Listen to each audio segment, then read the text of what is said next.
Hello, boys and girls, and welcome back to math class. We have been talking a lot about shapes over the last couple of weeks, and today we're going to talk about something a little bit different. We're going to talk about positional words.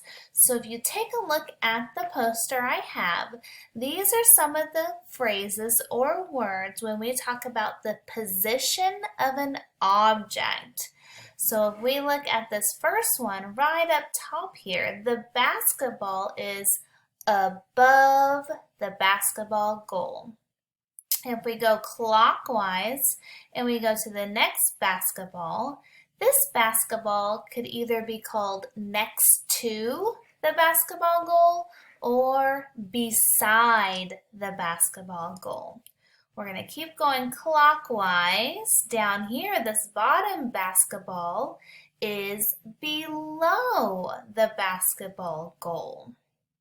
If we go right up, this basketball here in the middle is right in front of the basketball goal. And then right over here to the left side, if you notice, you can see just a little bit of that basketball. It is behind the basketball goal.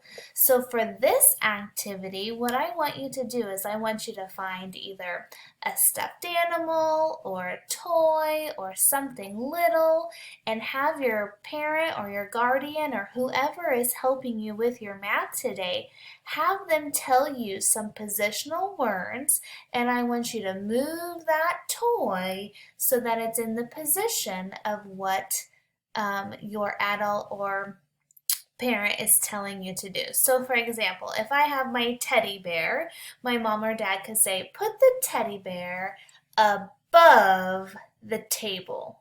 And so you could go do that. If you want, you can have them take a picture of you doing that and then send it to your teacher.